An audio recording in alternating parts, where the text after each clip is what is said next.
Do you know about Hernando de Soto? Well, we can tell you something about him. Hernando de Soto knew he would have to leave home someday. When his parents died, his older brother Juan would inherit everything they owned. That was the law of the land of Spain. Hernando de Soto was the first European to reach the mighty Mississippi River by land. Hernando de Soto dreamed of becoming a knight. He could never imagine what his future held. Hernando de Soto would grow up to fight his way through the way of the Americans. Hernando's father was a noble man.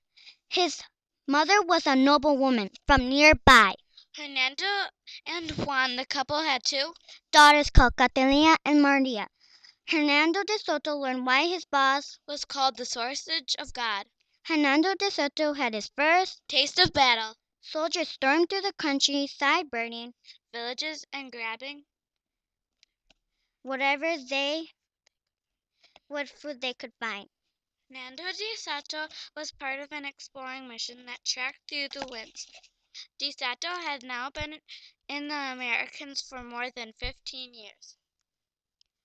He was a popular commander who had led many men in battles.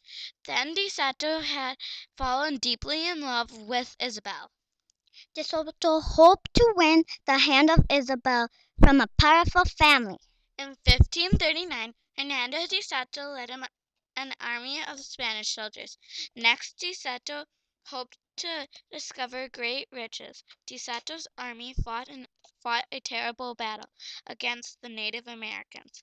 De Soto died on May 21st, 1542. He might have died by a disease called malaria. The people at his funeral weighted down his body and set him in the middle of the Mississippi River and let him sink. One thing that we thought was interesting was that they put Hernando de Soto in the middle of the Mississippi River.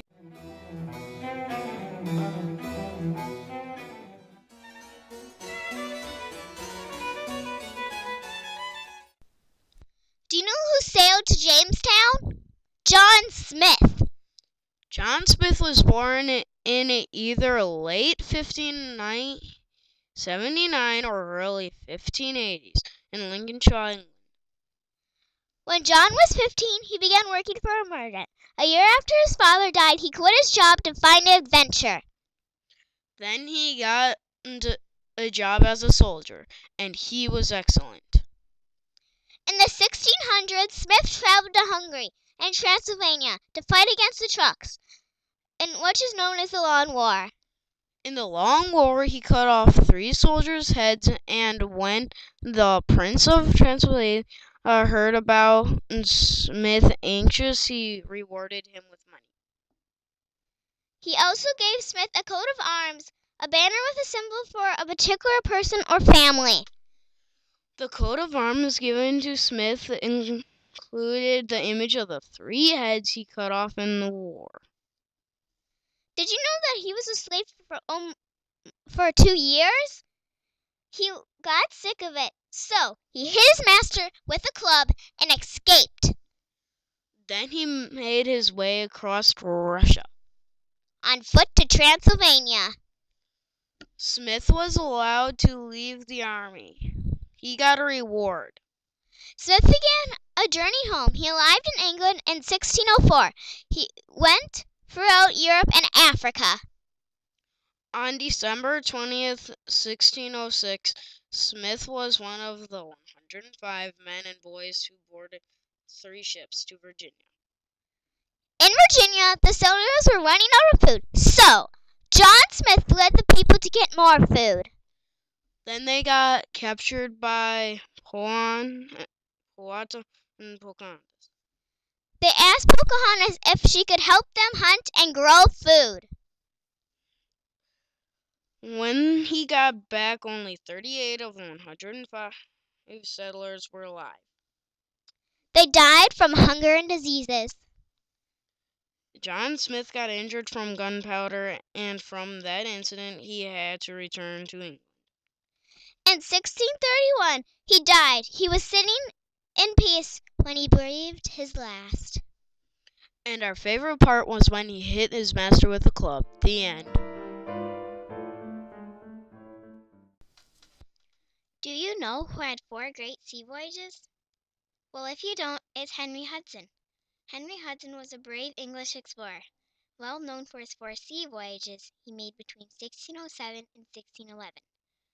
Part of Henry Hudson's early life is quite a mystery, but people do know 2 things, and they are: He was born in 1570 in England with his wife and his 3 sons. They are Albert, John, and Richard.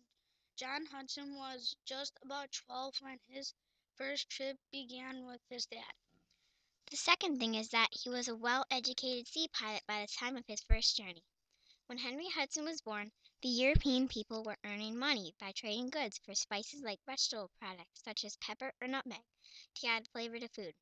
The spices were rare, so they were expensive and highly prized. When Hudson was a young man, he sailed the Baltic Sea, the Mediterranean Sea, and then he sailed around Africa. In 1607, the Muscovy Company hired Hudson to be a captain of the small ship called out the Hopewell. The Muscovy Company wanted Henry Hudson to find a water route to China. This means that Henry Hudson had to sail around to the North Pole. Many other countries had sent people, but none of them ever found a water route. When Hudson left England, they sailed north, passing Iceland, and then reaching the eastern coast of Greenland. Henry Hudson toured northeastward, facing the North Pole. There was too much ice for the Hopewell to continue. The ship had to change directions to the east. In June, Henry Hudson reached to the Saddlebord Island in the Arctic Ocean. The sea was full of big whales that rubbed against the ship. By August, the ice blocked the ship, so again they had to turn around. The ocean had not been fully explored by the sailors yet, so people did not know that ice blocked the water. Hudson had gotten close to the North Pole. No other ship had sailed so far north before. Hudson and the Hopewell returned back to England. The Muscovy Company then considered his second voyage a failure, Hudson's second journey.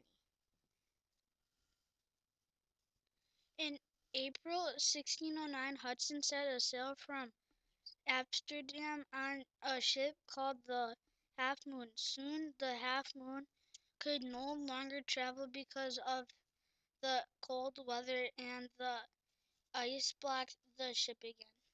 The crew wanted to return home, but instead Hudson headed toward North America. He believed that there was a river from the Atlantic Ocean to the Pacific Ocean.